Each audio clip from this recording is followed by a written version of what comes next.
Optimisme konsumen Indonesia masih terjaga meski turun per Mei 2025.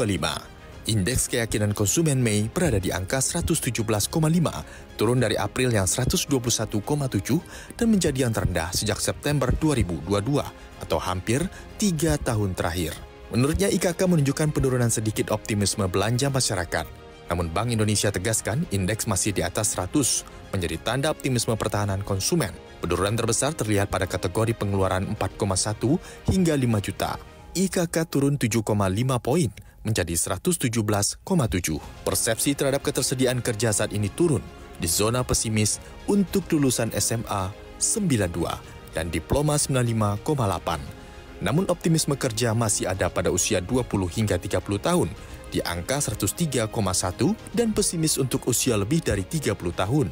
Sementara itu, ekspektasi pertumbuhan ekonomi 6 bulan ke depan tetap di level optimisme di 129 dengan indeks ekspektasi ketersediaan lapangan kerja di level 123,8.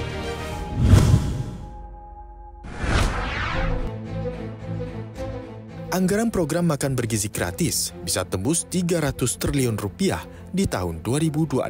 Ketua Dewan Ekonomi Nasional Luhut Binsar Panjaitan menyatakan peningkatan itu penting untuk perluasan program hingga menyentuh 82,9 juta penerima di 2026. Tahun ini saja anggaran MBG naik tajam 71 triliun rupiah menjadi 161 triliun rupiah. Dalam dokumen kebijakan fiskal 2026, Badan Gizi Nasional dijadwalkan mengelola 217,86 triliun rupiah dan 210 triliun rupiah diantaranya untuk pemenuhan gizi nasional, sisanya untuk dukungan manajemen. Luhut menyebut tambahan anggaran hingga 300 triliun rupiah masih mungkin dicapai secara bertahap. Syaratnya, dana harus dikelola dengan baik dan tepat sasaran.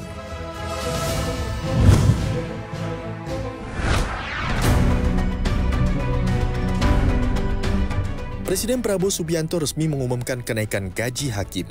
Kenaikan bervariasi sesuai golongan dengan tingkat tertinggi mencapai 280% untuk hakim golongan paling junior. Prabowo mengaku terkejut saat tahu hakim tak mengalami kenaikan gaji selama 18 tahun terakhir. Ia juga menyoroti fakta bahwa ada hakim yang masih kontrak dan belum punya rumah dinas. Pemerintah disebut akan membangun perumahan hakim secara besar-besaran dalam waktu dekat.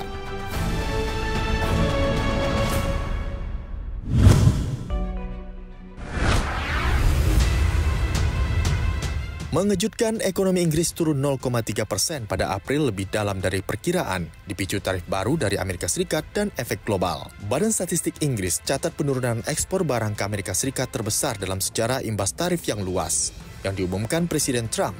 Produksi industri juga tertekan, terutama di sektor otomotif dan real estate. Kontraksi ini datang setelah kuartal 1 yang kuat. Ekonomi Inggris tumbuh 0,7% dan menjadi yang tercepat di G7. Namun Bank of England sudah memangkas proyeksi tahun 2026 menjadi 1,25% dan memperkirakan tarif baru akan memangkas 0,3% output dalam 3 tahun. BOE diperkirakan akan menahan suku bunga minggu depan di tengah kombinasi inflasi dan ekonomi yang melemah.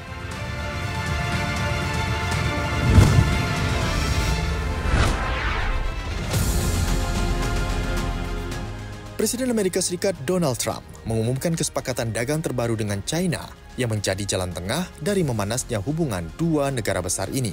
Dalam kesepakatan ini, China akan memasok magnet dan mineral tanah jarang. Sementara, Amerika Serikat izinkan mahasiswa Beijing lanjut kuliah di Universitas Amerika Serikat.